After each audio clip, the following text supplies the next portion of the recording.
Now hear this. God sees, God hears, God remembers. No injustice escapes his attention. No wickedness goes unanswered, and no innocent cry is ignored. There are two powerful lessons here. Lesson 1, the consequences of turning away from God. The second lesson, God may be patient, but he is never unjust. Every innocent cry is heard. Every act of wickedness is recorded. When Israel turned away from God, they didn't just lose direction. They lost their moral compass. Today we journey through Judges chapter 8 from verse 22 into chapter 9, a story of victory, betrayal, ambition, and divine justice.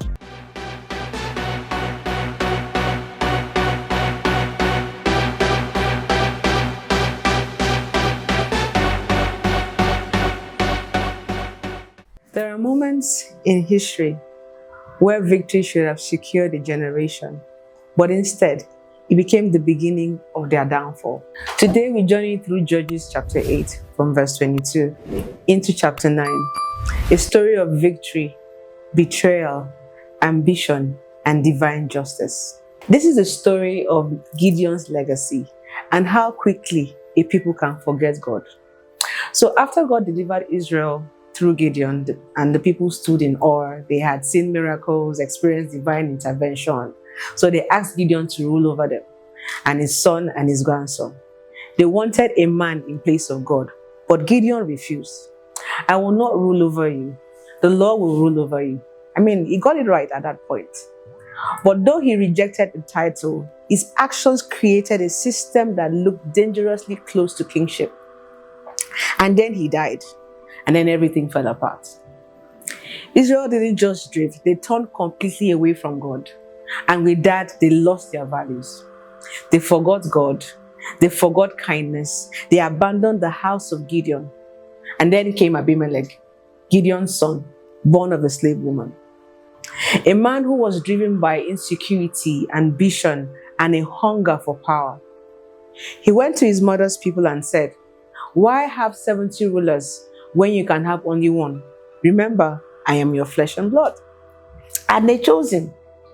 Not because he was righteous, but because he was convenient, because he was familiar, because he appealed to their ambitions and their emotions and their values as well. So with money taken from the temple of Baal, Abimelech hired reckless men.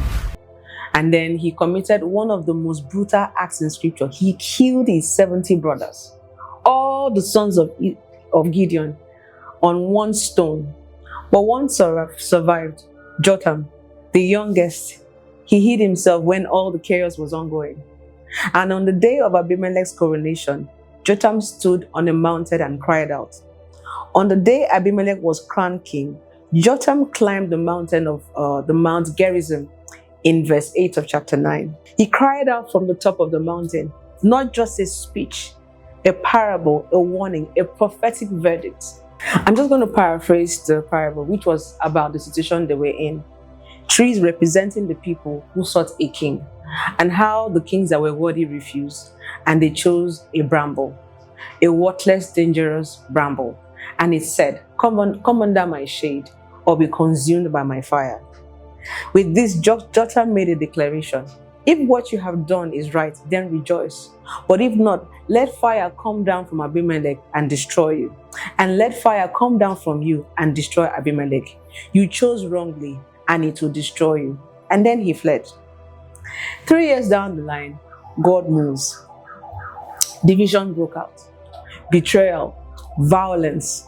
The same man they crowned turned against them, and they turned against him. What they built in evil began to collapse from within. Abimelech turned on the people, and they turned on him. He burned cities, he killed many, but in the end, a woman dropped a milestone on his head, and the man who slaughtered 70 brothers died in shame. There are two powerful lessons here. Lesson 1, the consequences of turning away from God. When Israel turned away from God, they didn't just lose direction. They lost their moral compass. They embraced evil. They empowered wickedness. Turning away from God doesn't create neutrality. It creates vulnerability. a vacuum that evil is quick to fill. Abimelech did not rise in isolation. He rose because a people abandoned God. Now, the second lesson. God may be patient, but he is never unjust. Every innocent cry is heard. Every act of wickedness is recorded. Jotham's words were not just a curse.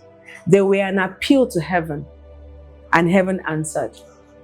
The same evil Abimelech released came back to him. The same people who enabled him were consumed. Now hear this. God sees. God hears. God remembers. No injustice escapes his attention. No wickedness goes unanswered. And no innocent cry is ignored. If you have been wronged, if you have been overlooked, if you have seen evil prosper, do not lose heart. Because there is a God who vindicates, a God who restores, and a God who repays. What was spoken over Jotham's life came to pass. And in the same way, every word God has spoken over you will stand. So stay aligned, stay faithful, stay rooted in God. Because in the end, righteousness will speak and justice will prevail.